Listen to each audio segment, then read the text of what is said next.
الحمدللہ رب العالمین والصلاة والسلام علی سید الانبیاء والمرسلین اما بعد فاعوذ باللہ من الشیطان الرجیم بسم اللہ الرحمن الرحیم ربی اشرح لی صدری ویسر لی امری واحلل عقدۃ من لسانی یفقہوا قولی صدق اللہ العلی العظیم۔ نبی صلی اللہ علیہ وسلم نے جیسے رمضان شریف کے فضائل بیان کیے تھے، اسی طرح شوال المکرم کے بھی بے شمار فضائل ہیں، کیونکہ رمضان شریف تو ہم سے الوداع ہو چکا ہے اور شوال المکرم جو ہے اس کی آمد ہے۔ تو رمضان میں یہ تھا کہ جو ایک نیکی کرے اس کو 70 نیکیوں کا ثواب ملے گا۔ تو اسی طرح شوال میں بھی کچھ نبی صلی اللہ علیہ وسلم نے ہمیں شوال کے فضائل بیان کیے ہیں، ان کے بارے میں ہم سنتے ہیں کہ اس میں بھی روزے رکھنے کی بہت فضیلت بیان کی ہے، اور اس میں خاص طور پہ 6 روزوں کی بہت زیادہ روایات بھی ملتی ہیں۔ چلیں ان احادیث کے اوپر روشنی ڈالتے ہیں۔ سب سے پہلی احادیث ہے حضرت سیدنا عبداللہ عمر رضی اللہ تعالی عنہما سے روایت ہے کہ نبی اکرم صلی اللہ تعالی علیہ وسلم نے ارشاد فرمایا، جس نے رمضان کے روزے رکھے پھر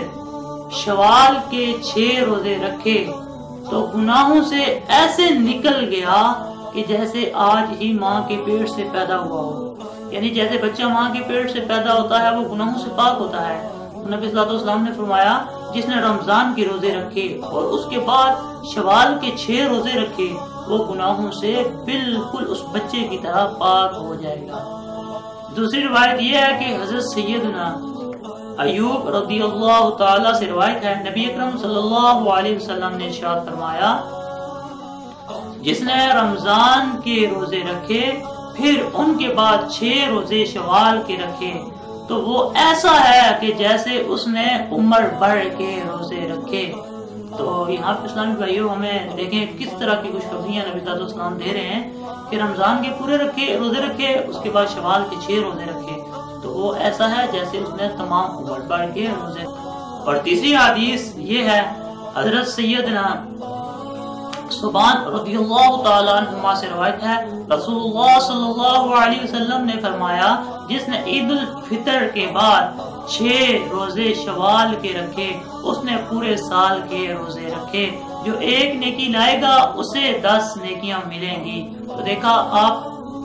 نے کہ حضور صلی اللہ علیہ وسلم نے ہمیں کس طرح کی اچھی خوشخبریاں سنائی کہ ہم نفلی روزوں کا بھی اہتمام کریں۔ کیونکہ روزہ جو ہے وہ اللہ تعالیٰ فرماتا ہے روزہ میرے لیے ہے،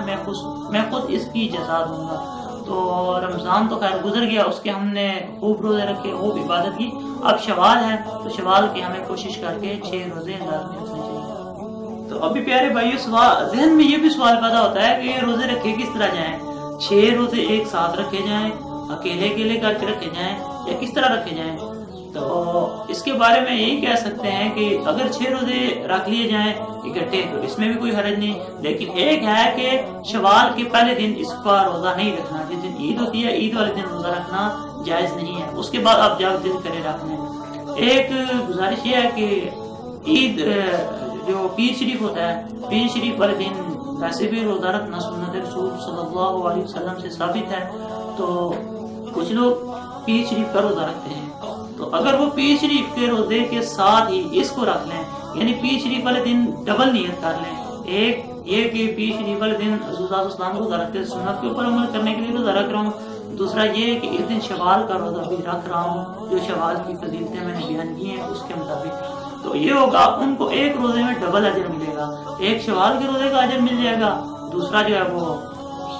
پیر شریف کے روزے کا بھی ثواب مل جائے گا۔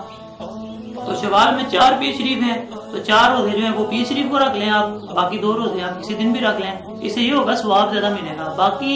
آپ جب دل کرے ایک روزہ رکھیں، 2 دن چھوڑ کے، 3 دن چھوڑ کے، 5 دن چھوڑ کے، جب دل کرے ہفتے میں 2 رکھ لیں، مہینے کے اندر 1 دن بے شک 6 رکھ لیں، اس میں باقی کوئی حرج نہیں ہے۔ اللہ سے دعا ہے اللہ تعالیٰ ہمیں حضرت السلام کی سنتوں سے ہم پیار کرنے کی توفیق عطا فرمائے اور ہمیں فرض روزوں کے علاوہ نفلی روزوں کو رکھنے کی توفیق عطا فرمائے۔ آمین بجاہ النبی الامین صلی اللہ تعالی علی محمد صلی اللہ